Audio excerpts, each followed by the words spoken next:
Hey, we're live, everyone. It is, what is it? It's 21st of September, the autumn equinox. Right at the cusp of the autumn equinox. Autumn begins officially. Yeah, nice. It's a nice time of year. Very nice time of year. Can everyone hear me? I can hear you. Let's see. You can Andre from the Netherlands, of course, Giandrea. Always great to see all the regulars. Please just let me know. Just say yes, you can hear me, if you can hear me, so I'm not talking to myself. That would be great. And we're just getting everything geared up. Let me just double check. I have my charts ready. I think I do. Excellent. We're getting a little bit of market activity this morning, taking a bit of a move down. Terry's correcting you. He's telling you that autumn's starting in 2 days. Okay. Well, I always, and I do know that date floats around, a little bit, but I always have it in my head, the 21st, probably because when I was a kid and I first learned about the autumn equinox that particular year, grade 6 or whatever it was the 21st, and that day just sticks in my head. But I did say we're on the cusp. So that's the difference between me and you. I wasn't listening in the 6th grade, so I have no idea. All right. Julian says he can hear me, so that's fantastic. Thanks, everyone. Okay. Let's get underway. So today, this is an important thing because we're seeing a lot of news in the crypto space about the halving, the Bitcoin halving, and we're going to talk about that. And we're going to talk about what we think is probably going to happen, and more importantly, how we plan to profit from it. So just before that, I'll jump into my charts. I'll show you the trades I have on. There's not a heck of a lot going on there since last week because I had a lot of theta decay and I wanted some expiries to happen, to get some things off the table before I put much on. But I do know that some people, we had that recent run up 3 days ago, we got up to like 1650, 1640s. In our group, lots of people were selling some calls up there. It turned out to be a great call, and those have all been bought back, or they're all not worth much now. So that's some good trading action. As long as we get up and down, we can make good money. So let me just set a couple of things here, just so that. And I'll get the poll. I'm not going to put the poll out yet. The poll question is going to come right after I do my chart because they're interlinked. So I want to share that with you as well. And just a quick reminder, of course, we've got the same offer as always for our Deribit Live folks. Any package we have, 7 days free trial. Anything silver and above, you get the Telegram access with us. So we chat all day long with members. We talk about our trades, real-time trades. And of course, there's the once a week, Ask Me Anything call we have on Monday. We run that as long as we need to run it. Ask any and all trading questions. Okay, let me head over, share my screen here. Okay, can you see my my charts, Richard? Yeah, I can. Okay, look at Bitcoin's come off. I don't know what percentage that happens to be this morning. Okay, so, yeah, 1.5, 2. Yeah, coming along. I don't have any Bitcoin trades, but slightly more hawkish statements by the FOMC yesterday, weren't there, than people liked. Yeah, and I think the Bank of England this morning came out and surprised everyone by unchanged. I think too. So I wonder if that had anything to do with that. I don't know. If the Bank of England's still relevant. So. As I said, I didn't put on much new stuff since last Thursday. If there's just some small trades which I scalped, which were fine. And I'm having an interesting conversation with myself about some of these trades, which I'm going to tie into the poll question. But I've got these diagonals, and every week, those expire, or I buy them back super cheap and I sell the next week. So I'm still got these which will pay off if the market makes a bigger move one way or another. But if you remember our Deribit Live trade, we did an iron condor. We have this iron condor up here, which is, we were short the 1,800 calls. We bought the 2,000 calls. And, maybe a couple hours ago, I took a look and, the short calls lost about 73% of their value. So that's fantastic. Now, on the put side, we sold the 1,500 puts and we bought the 1,300 as protection. They're about 45% of their value. They were 70% this morning until we went from here to here. But they're, an hour ago or something, 2 hours ago, they're about 45% of their value. So they're both fantastic trades. These are September 29s. You can see September 29 here. So we have just over a week until expiry. So if the price stays in this range, which I expect it will, because we've got nothing special happening over the next few days, but anything can happen, of course, it's trading. I would expect the theta to really bleed out of those. So let me jump back to my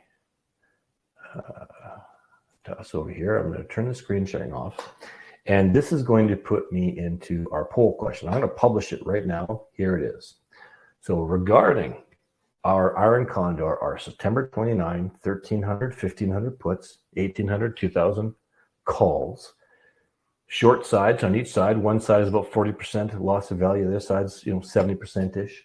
Should we, A, just close them right now? Hey, we've got profit there. Should we just close them right now?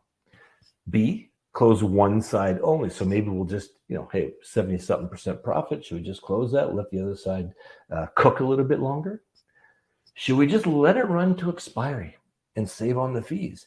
Iron condors, they get expensive from a fee percentage because, and I don't have a lot of them. I got, 40 contracts in total here. But if we're doing it every 2 weeks, or if you've got a bigger account, you're doing 400 or something, those fees add up, right? So should we let it run to expire? We've got just over a week until the 29th, save on the fees, because we think it's going to maybe stay in that range. Roll the dice a little bit. Or should we set some higher profit target? Hey, if it gets 80%, we're going to take them out, or a profit target for one side. Or close one side or both sides right now and then roll it out to, let's say, the October 6th, another week down the road. For example, it doesn't have to be October 6th. We could close them both and roll the whole darn thing, no problem. Or we could just close one side. Maybe the side that's really healthy, we'll close the calls and sell in October, for whatever we get for it. We'll sell 15 deltas or something like that. So let me know what you think. And the reason why I still have a short, if I go back to if I'm just taking a look at my chart here, I did have the 1,500, a put credit spread, 1,500, 1,400. And those expire tomorrow. So I'm just going to let those expire. I'm not going to take them out. Sometimes I get like this. Sometimes I just get tired of paying fees and I want to let the damn things expire. And I know I advise people and I say that we rarely let things expire. And for the most part, that's true. If I'm trading something, I say, hey, I want a 50% price target. I stick to that goal. I usually don't change midstream because you'll end up regretting it afterwards. But I'm just tired of paying fees right now. And I feel that we're range bound, or we could stay range bound. And I feel there's a good chance these are going to expire. If we were a bit more volatile, I'd be like, no, I'll take that profit any day.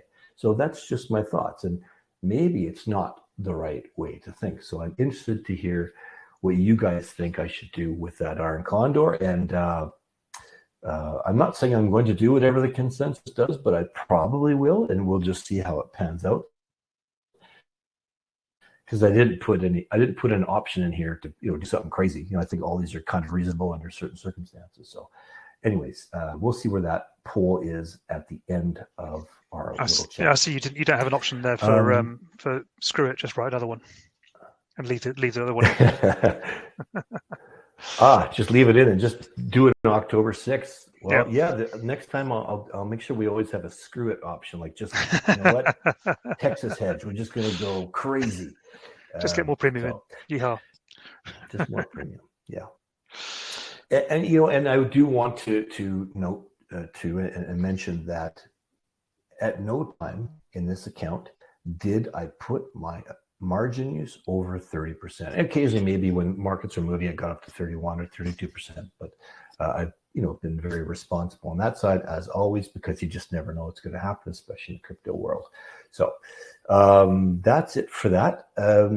So Richard, is there anything you want to share before we get into our talk on the halving and what we're going to share? No, I think the difference between you and me right now is that I'm being utterly irresponsible on my little home savings account. I can share that quickly. Sure. This is very much a case, kids, of do what I say, not what I do. So I also advocate 30% margin use maximum, but you can see that I'm using 70% of maintenance margin at the moment, 88% of what do you call it, initial margin. And what I'm trying to do is pick up the smile. And what I'm seeing in the market at the moment is that there is a whole bunch of high value, low delta calls at the end of October. So we're seeing sort of 50 vol in that region, 45 to 50 vol, between sort of 20 delta and 10 delta. But if you look just 2 weeks prior to that, in 13th of October, that sort of 15, 20 delta is actually 10 volts lower. So, wow. So I'm thinking, well, wait a minute, there's 20 volts there for 2 weeks. I'll take it. Right. So I've sold a shed load of risk here, even though risks. And is that just? Sorry, Rich, is that just on the call side you're seeing that, or are you seeing on the put side? I am seeing it on the put side too, but I'm terrified of selling puts at the moment. I just, so I'm staying off it. And in fact, yesterday, the market was moving up. There was anticipation around the FOMC, and the risk reversals were skewing to the call side. It was all looking like, people were getting anticipating a move up.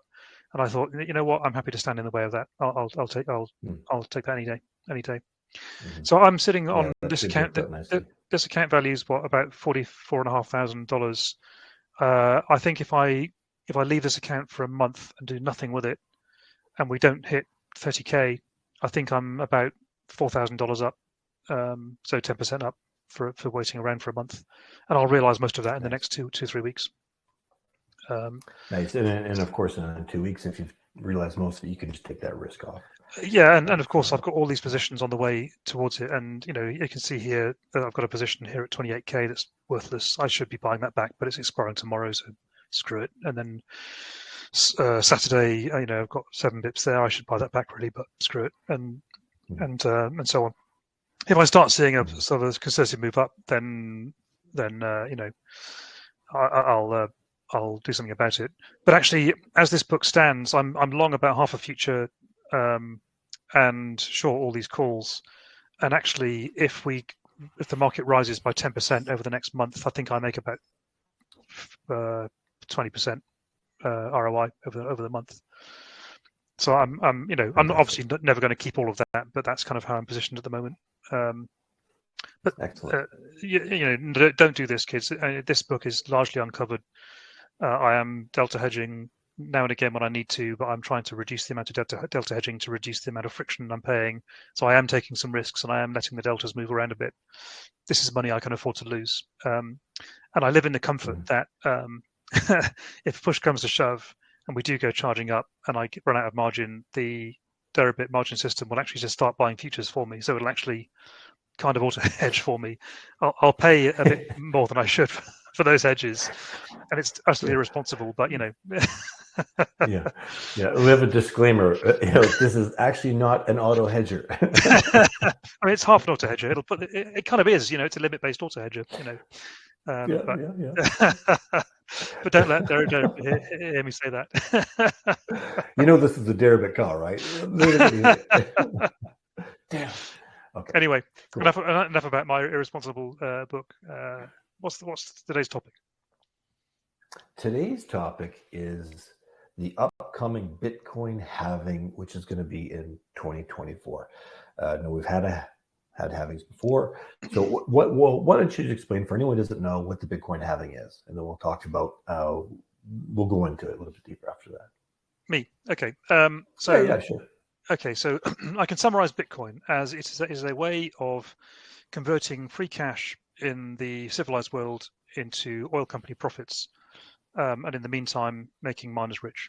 And a miner will burn your money as fuel to fuel the electricity of his mining plant. He'll power his ASICs and his cooling systems and so on, and do a bunch of mathematical work. And the reward for doing that work is that they are occasionally given some fraction of a Bitcoin.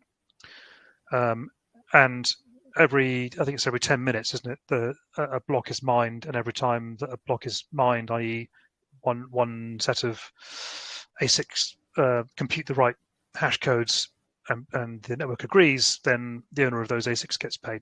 And these things work in farms, and the people invest in them, and so on. The Bitcoin is programmed so that every block is roughly mined every 10 minutes, and it self-tunes to make sure that happens. And every n blocks, which happens every roughly 4 years, the miner reward, the amount of Bitcoins you get for successfully mining a block, is reduced, i.e. halved. So every 4 years, the reward for mining a Bitcoin block halves, and therefore it automatically becomes twice as expensive to mine a block. It also becomes incrementally more expensive over time to mine a block because more and more people keep starting up Bitcoin miners. To give you an idea why, currently Bitcoin is trading at $27,000-ish, 26.5.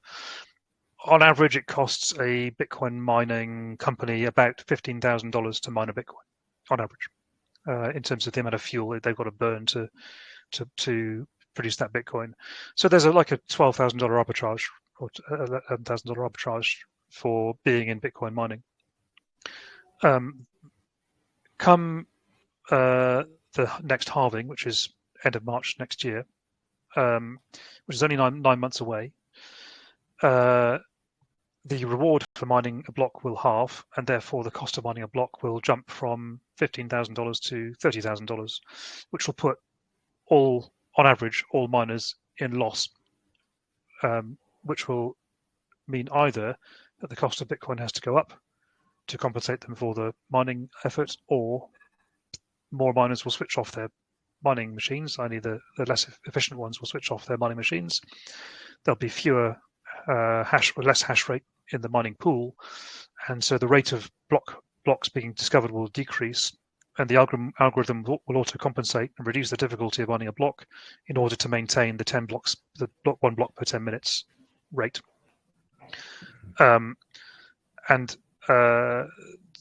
So for those that can afford it, the cost of mining will dip a bit, maybe from 30,000 down to 25,000, but still, it starts to become the margins for producing Bitcoins reduce, and so the incentives for producing Bitcoins reduce. Now, there are two schools of thought around that. One is there's a major school of thought around that, actually, which is very much the Bitcoin maximalist thesis, which is that since there is a diminishing supply, there is therefore a non-inflationary economy in Bitcoins, and therefore, as more and more people want Bitcoins, the price has to go up because there are fewer Bitcoins to share amongst more people. That's the positive argument. And what we've seen over the past two halvings is that just in the year after the halving, we've seen strong rallies in the price of Bitcoin, followed, I might add, by strong declines. Nevertheless, we get a lot of FOMO around it, and that causes the rally. So if you look on Reddit or Telegram or on any kind of Bitcoin-related channel or a cryptocurrency-related channel, the idea that the price of cryptocurrencies is going to go up after end of March next year is entrenched in the thinking. That's okay. Yeah, that's part one. Yeah. That's part one, and I think that's really all we're hearing. And it's a lot of people hodling. It's a lot of people who either have owned crypto and they're looking forward to go back up, or people who want, redo on, this is their opportunity to buy low and sell extremely high. Yeah, and it's worth saying that at both times it's given people the opportunity to get a 20x return in a year on a very, very easily accessible asset around which there is no KYC or barriers to ownership. So it's made it an extremely popular way of getting rich quick, right? So everyone out there is saying, Bitcoin 30K, 50K, 75K, 100K. People are talking these big numbers. But as usual, we zig when people zag. Often, not always. And, you did some analysis and research thinking, okay, well, hang on, there's all these punchers out there saying this, but what's the data actually telling us? And it kind of paints a different picture. So let's paint that picture, and then let's finally after that talk about, okay, so if this is true, how do we position to make a shitload of money off this? Yeah. Okay. So let's talk about the data first. Then. Well, first of all, let me just start with my thesis, my counterculture thesis, which is this: the last two halvings occurred, during a massive adoption cycle of Bitcoin, but let's ignore that for now.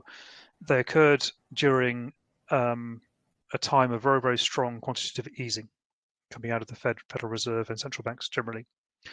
So over the past 10 years, it has been exceptionally easy to get credit.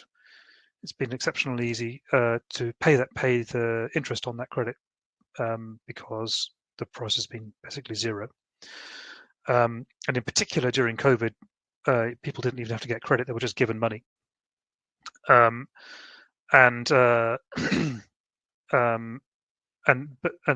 let's ignore just the people.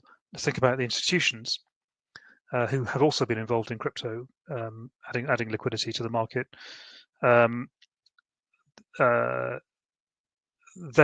access to credit is even better than the average person, and the average person's access to credit has been like a Alice in Wonderland scenario for the past decade, actually 2 decades, if you ignore 2008 itself. But ever since basically the Twin Towers fell down, credit has been easy to get and money's been printed left, right, and centre, which is an entire lifetime for anyone who's under 40, right? An entire working lifetime. So if you're under 40, everything you've experienced in your working life is a complete lie, and that's not how money works for the majority of the time. And if you're in your 50s, like I am, you will remember a time when actually it was quite hard to borrow money and make it and pay it back. And then we moved into this cycle of superabundance. And whether you feel it's superabundant or not, if you feel poor right now, that's understandable. But actually, there's money everywhere. That's all changing. So the world is deglobalizing. We are more and more under threat of international war every month that goes by, and I'm not talking just about Russia and the USA, which is a war I don't think will ever happen, or Russia and Poland, or Russia and Ukraine, or wherever. I think actually India, China, some African nation versus some other African nation, the risk of war increases continuously as globalization decreases, largely because the USA no longer has an interest in maintaining the peace. Is the long and short of it. Since the USA discovered its own oil, it doesn't need a global economy functioning in order for it to function well. So we're going to go back to 19th century or 18th century geopolitics, in my view, and that's bad for easy money. But let's not just take my word for it. Let's look at what the data is saying from the options market. I appreciate we're probably going to overrun time. Sorry, Shane. No, good. Okay, so just to blow your minds a little bit, this is data I asked our partners, Immersive Finance, to prepare for me. They're a bunch of extremely intelligent quants who I've known for a long time. And I said, Deribit's option market goes out to 9 months. That we see prices published for 9 months. So there's a volatility surface available for 9 months, and that's what you see in those rows 3 to 7 on the left hand side. These are the implied volatilities of the at the money, the 15 delta put and the 15 delta call. This data was taken about 4 days ago, but it's not too far from accurate now. If anything, the at the money vols are a bit lower. And then from that, we've extrapolated out how that might look in a year, 2 year, 3 year, 5 year, because we wanted to cover 2 halvings. So the 9 month level is the next halving, and 5 years is the halving after that. And what we then do is we crunch those numbers through a number of algorithms, which here we've got labeled as analytic, local vol, LV, and stochastic vol, or SV, or SABRE. And these are models for computing. If you were a bookie betting $100 allowing people to bet with you $100 that the price at any time in the next, for example, 9 months will touch $50,000. What are the odds that you have to give in order to break even? And what these models do, we take an aggregate of these models, we blend them, and what these models are telling us is that what the market is saying, the way the options are priced, that if you are going to bet 100 to win $100 if Bitcoin touches $50,000 in the next 9 months, i.e., by the next halving, then you should bet about $14.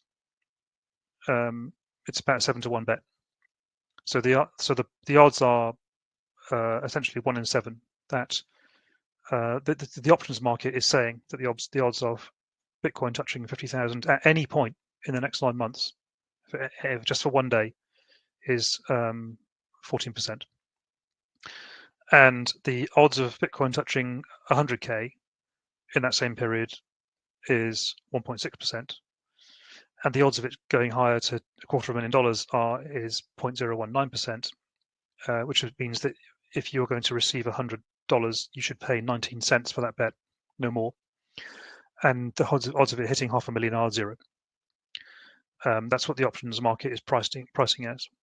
And if you then look at 2 halvings in 5 years, the odds of it hitting 50K at any point in the next 5 years is evens. And the odds of it hitting 100K at any point in the next 5 years is about 1 in 6, and 250K about 3%, and 500K about 1%.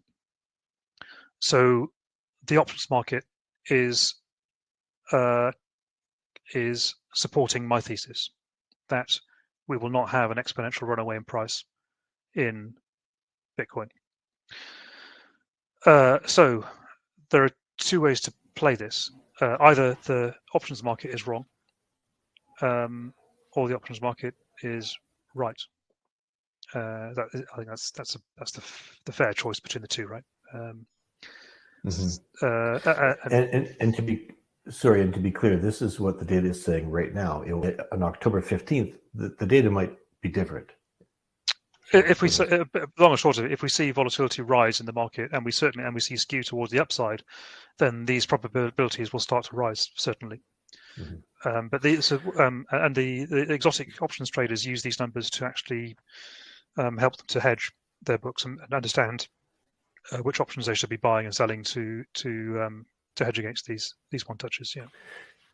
Yeah, and that was something I was just going to touch on. Is these are usually some pretty intelligent people, and they've got some interesting mathematical people working on their side, working these numbers. They know the halving is coming in 9 months. If they really felt that Bitcoin was going to run to 100K, we would have a different pricing scheme right now. So the options market is not.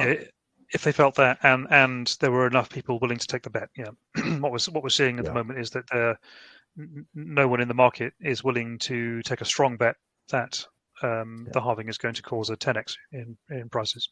Yeah.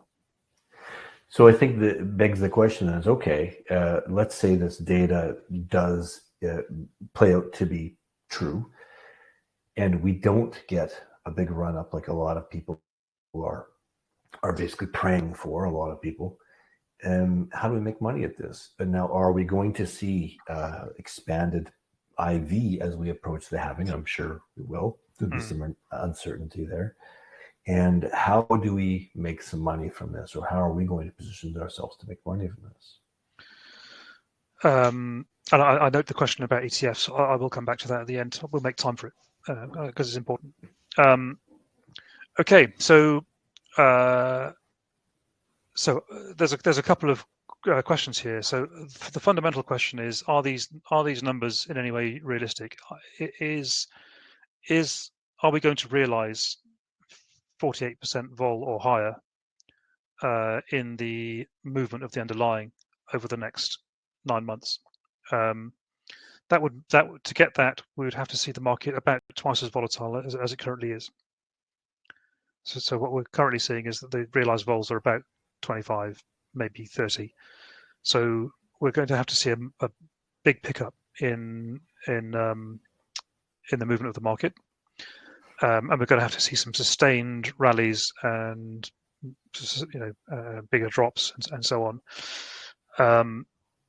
Is that likely or unlikely? And actually, right now, I can't tell you. I mean, I can't see the future. I think the right answer is that the options market is kind of predicting, well, exactly what it's predicting, which is that we'll see a little more volatility, but not much. And you tend to pay a premium in vol for time uncertainty. So actually, probably selling these vols will make you money. And what I certainly think is that selling the wings out at 9 months is very likely to make you money, and certainly will give you plenty of time to hedge if you were wrong. So even if you sold at the wrong vol, and just to be clear here, you'd be selling, I think today 15 delta calls at 9 months would be about 65 or 70 vols, right? So you'd have plenty of vol to plenty of premium in comparison to the risk you're taking in order to get that wrong. I actually we've talked about our trade of the decade before, which is buying the at the money calls and selling sort of 5x or 6x of the out of the money 10 deltas or 15 deltas to pay for it. I kind of like that trade for this, and I think the reason is that I don't see us getting a major downside move in the next 9 months in the scheme of things, right? I don't. There's enough entrenched interest in retail buying of Bitcoin to support the price. I think the question is whether there's enough entrenched retail interest to make it drive up to beyond 50k. I think for that to happen, there'd have to be access to leverage as there was in the previous halving, and that definitely isn't there at the minute. I think even touching on the question of ETFs, people aren't going to go and borrow at 7% to fund Bitcoin that yields 0%. I mean, a few people will, but rational, large financial firms are not going to, because it doesn't pay any money. It's not justifiable. So the case for massive leverage behind a Bitcoin push, I think, is doubtful. So I think that we will definitely have moments between now and the next 9 months where these vols will drop, and certainly the wings will get cheaper, I think. So I think actually, if you buy the calls and sell the at the money calls and sell the out of the money calls, 10, 15 delta, I think you'll pick up a lot of value, and that super deep call value will start to shed much faster than the at the money will. So which allows you then to crawl your short calls down as your at the monies get closer to expiry, and kind of pay for that. I think it's also fair to say that there may well be a vol spike in the next 9 months. I mean, it's almost certain that there will be, right? Which means that if you've bought those at the monies long dated, then they are going to gain intrinsic value, particularly if you do delta hedge, or you do this at Vega neutral, delta neutral, and it'll give you a chance to take your profits on your long calls while still running. You could, for example, sell your long calls to realize the capital. You can always then go into a future to hedge the residual delta, and then wait for the vols to come back down again, and then actually win on both. So I think it's as a starting point. I think it's a fair place to start, and then we just start trading back and forth between the long and short vol legs over the next 9 months. But I think now is probably not a bad entry point in terms of how the vol surface is looking. And another aspect I was thinking is, okay, there's going to be some amount of pressure to inflate the price of Bitcoin for the reasons you've detailed.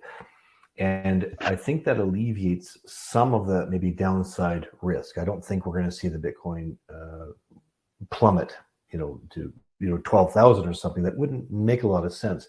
It might give me a little bit more comfort. on those down days or down weeks when we're pushing down 8% or something, it might give me a bit more comfort to sell some puts. Now, I'm probably not going to do it naked, but I would feel more comfortable selling the spread. And I can see that actually we got a bit of a drop going off. My futures are ticking off here, or taking a bit of a drop now, which is nice. So I think that if the options market is correct with their odds on what's going to happen with these prices, as we get into what will likely become somewhat more volatile, the IVs will be expanding. I think it's going to be a great opportunity for us to play both sides of the market. We have to be aware that there could be, strong pushes at times on the upside, but I wouldn't be surprised to see them retrace, and I don't expect an extended move.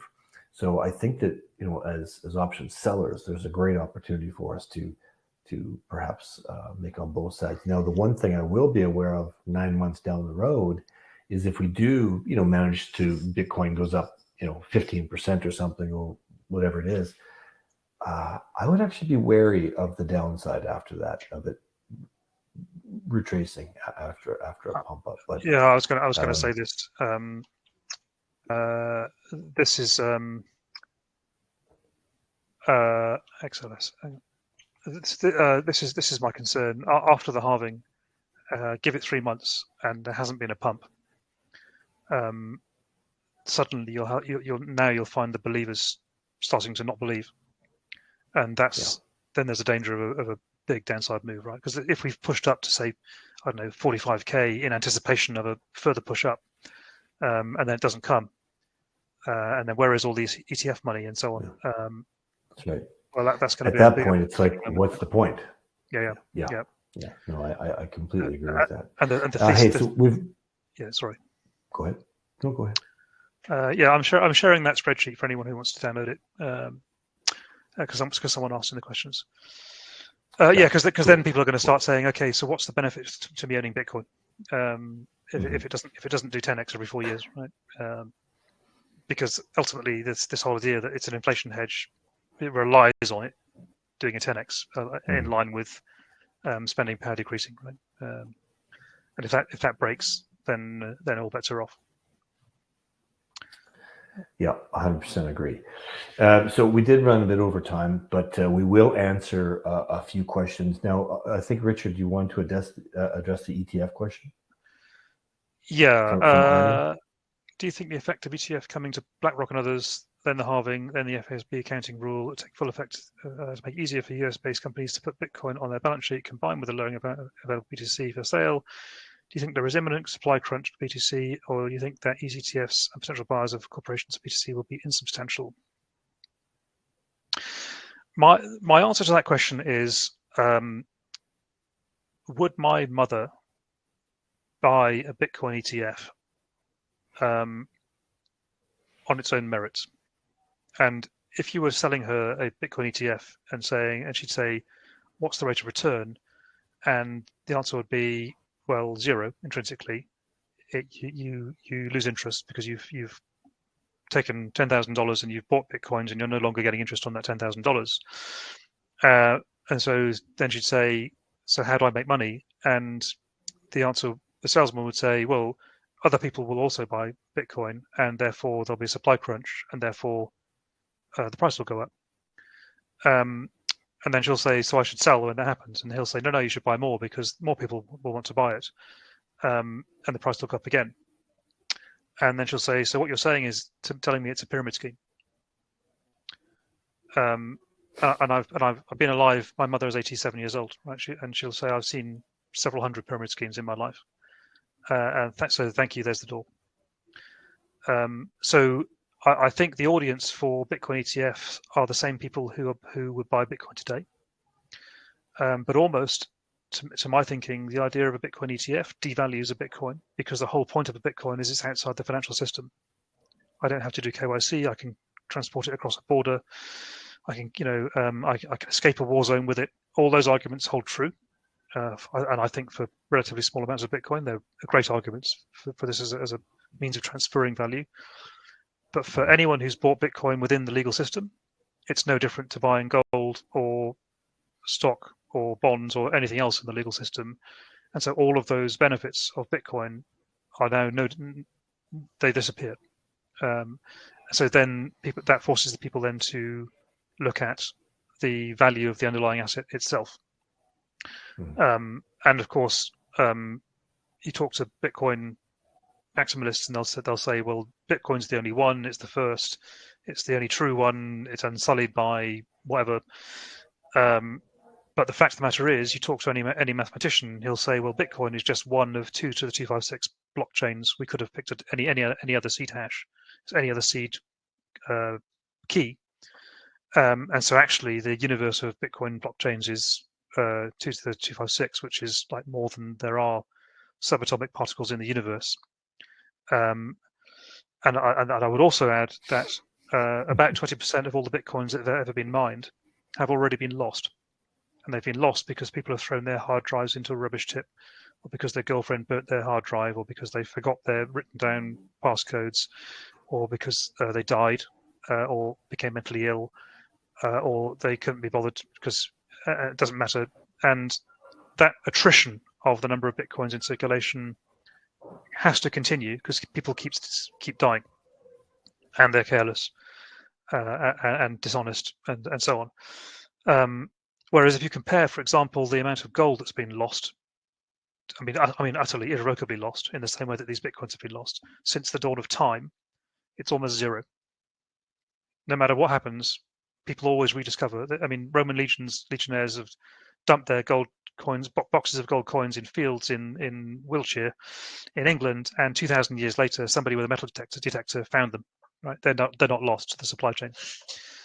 So I think actually, as time goes by, the deflation in supply of Bitcoin starts to work against it, because actually, as more Bitcoins are lost, it loses its network effect.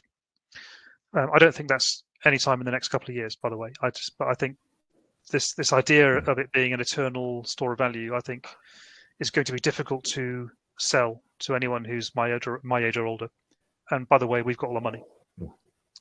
There you go. So just to follow up, so Scarlett, just in case you didn't catch that, Scarlett, the spreadsheet is available if you go over to the files section. Richard shared that. We'll just got a couple more questions, and we're way past time. Linus is asking where we get the historical options data for backtesting, if you use any specific tools or frameworks for backtesting. Yes, I get my backtesting. I get my time series data from what the hell's it called? Not immersive. TARDIS.dev, TARDIS.dev. They've got every single tick on every single crypto derivatives exchange going back until since those exchanges existed. So for Deribit, they've got 4 years of tick data, extremely useful source. And the tools I use are ones created by Immersive Finance, immersive-finance.com. Yep. Okay. Let's see. I'm just going to scroll back through some questions. Dom, regular, you're always here, Dom. Always good to see you. The other day you said, maybe I'm probably talking to me, I'm not sure, trading weekly options to take them off around 90%. I said I do that with covered calls. Well, I actually, you know, with the weeklies, I do that as well. Remember, those weeklies that I'm selling are part of a diagonal spread. So if I'm selling the weekly calls, it's because I own, or at the time in August, I bought at the money, or maybe slightly in the money, calls, you know, in October, November, December, whatever it happened to be. And I'm selling the weeklies against it to make those calls free. So if the market does make a big move, it's free. Those calls will pay me. Those long calls will pay me. So what's the logic behind doing that? Well, it's just to earn premium to pay for the long positions. If you were just selling weekly calls just for the sake of selling weekly calls, I guess the point is just to make that. If you've been taking them off the table after 9% profit, I mean, I guess that's the point. Unless there's something I'm not quite understanding. It's also a margin play, right? If you've got a 2-day option, yes, that's worth, I don't know, 6 basis points, then your maximum payoff from that option is 6 basis points. But it's going to consume as much margin as a 2-week option that's worth 60 basis points. So you're and that 60 basis point option is going to be further from the money. So you're actually running a lot more risk for a lot less reward by by being close to payoff. I do sell 3-day options when vols are reasonably high. As they were over the past couple of days. I've stopped today because the vols aren't enough to justify the risk, in my view. A quick question from HODLR that came in at the very beginning of the call. Will the Deribit be open to U.S. users one day? I have no idea. That's that's a big question mark. But there are. Sorry, go ahead, Richard. Yeah, they're currently regulated in Panama, and they are currently finalizing regulation in Abu Dhabi. I don't know what that means for Americans. I think Americans have huge trouble, don't they, opening financial accounts anywhere in the world because the US government is so, for want of a better word, communist. It controls its citizens quite badly. Basically by punishing us if we deal with you. So yeah, I don't know is the answer. Yeah. Okay. Stanislav, I often see that calls are cheaper than puts. Is it worth selling anyways, especially in the last time? I'm not sure you mean the last time. It depends. You should sell vol whenever it's higher than the realized volatility. Because when the implied vol is higher than the realized vol, if you sell vol, you'll make money. You have to factor in some spread for hedging costs. My back testing, I've done a lot of back testing on Bitcoin markets and ETH markets, is that, and I've tried different strategies through the back tests of only sell calls when they are higher than the corresponding puts, and sometimes don't care, and so on. And on average, I found it didn't matter. It didn't make much difference. The skew, unless it's extreme, doesn't actually make much difference to the P&L overall, in my experience. If I'm seeing an extreme swing from like minus 20 risk reversals to plus 20, then it might make a difference. So, maybe I'm not going to sell calls if they're cheaper than the at the monies. But yeah, well, in general, my analysis is that Bitcoin traders tend to be more optimistic than they should be. I'll say no more. And Allard came back and said, yes, our government sucks. Yeah, it does suck when the government wants to stick their nose in every little bit of your business. So that does suck. I think that there was a question here talking about, or there was, maybe it disappeared. I can't find it right now. Talking about, well, if we're more aggressively pointed to the upside, he's basically saying, well, why not just sell puts in order to finance calls? It's a risk reversal. And yes, I mean, but we've got to be very, very careful when we're selling naked puts. Yeah, because when I sell risk reversals. When I made that point, didn't I, that that the market, I don't see the market selling off hard. Well, define hard, right? So a 10% sell-off is quite painful for everybody in options. So a 10% sell-off is only $2,700, right? So that could easily happen. But I think what I'm saying is that I don't see Bitcoin at like $4,000 anytime soon. If it got that low, I think it's game over, right? It's too many broken dreams. And we can take a macro view of things and see these big giant moves up and down, up, down. Everything else in between is really just noise, and we're just playing that noise to generate money from it, mostly by selling premium. So I think a lot of times you'll see a 3% move and everybody thinks, this is it, it's going. Is it really? So we've got to wrap things up here. Question I would like to address. Do you mind if I just do?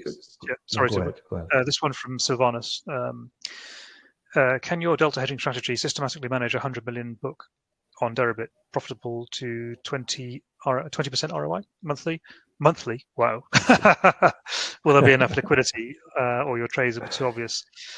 I think 20% a month ROI is ambitious, brave, as they say in British politics.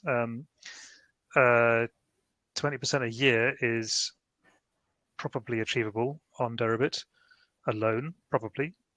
I think if you're putting that much liquidity in, you'd attract more liquidity after you.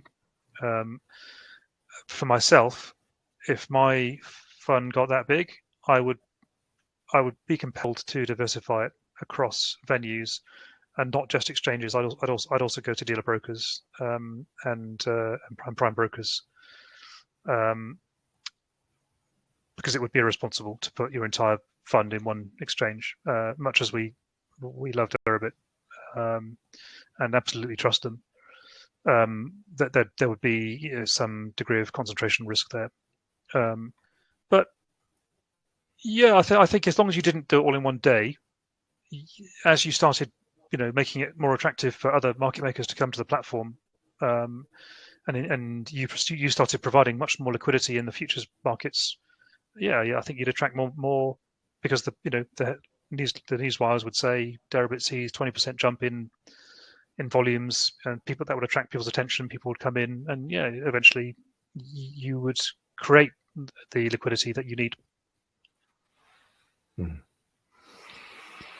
Okay, let's wrap it up. This is we'll call it the special extended version today, but I will quickly jump back to the poll, and the final numbers are in here. Let me I'll end the poll. So 55% of people want to let this run to expiry, which is, I guess, 8 days from now. Ride them, cowboy. Yeah. We'll keep all the premium and we'll save the fees if it works out for us. So how many days to run have you got? It's the 29th. So 8 days. Yeah. I think. So, I would actually roll it. I'm okay. Because it's a vol roll. I mean, I know we'll do what they say, but I just on grounds of where the vols are, I'd roll it to October. But well, and it's funny because 20% of the people were split. They said 20% said close both sides immediately, and another 20% said close one or both sides and roll to a further date. Yeah. That's all. Both of those are reasonable. I think vols are high enough to roll it right now. But interesting. Okay. Well, what we can do is if we close this position, we can then either open another one up. So we'll have another call next Thursday, the day before expiry. The voters have spoken. You should leave it to expiry. Yeah. So what I'm saying is next Thursday, it will be 1 day away from expiry. And if we're sitting at 1600-ish, well, let's let it expire. And then we'll figure out what we're going to do from there. If something dramatic happens between now and next Thursday and we have to take action and manage one side, we'll manage it. So we'll kind of have this a new strategy, maybe every 30 days we'll try and do things, and we'll see what results work out the best. Again, everyone, thanks for joining us. Feel free to go to the Rogue Trader Academy website if you want to chat with us on Telegram and join. I was just going to say, Allard is put in the chat. That's not how blockchains work. So I appreciate I gave you a bastardized summary. Cut a lot of corners. If you want to come on to Rogue Trader Academy and argue with me, please do. I love a good argument, and I'm always thirsting for information and points of view. Yeah, wonderful. Hey, so many great questions as always from you folks. It's really great to interact with you, and we just love doing this. So until next week, happy trading. Let's see what happens. I don't think we expect too much to happen over the next few days. But let's see, and we're going to let this trade cook. The crowd has spoken. So we'll see you next week, everyone.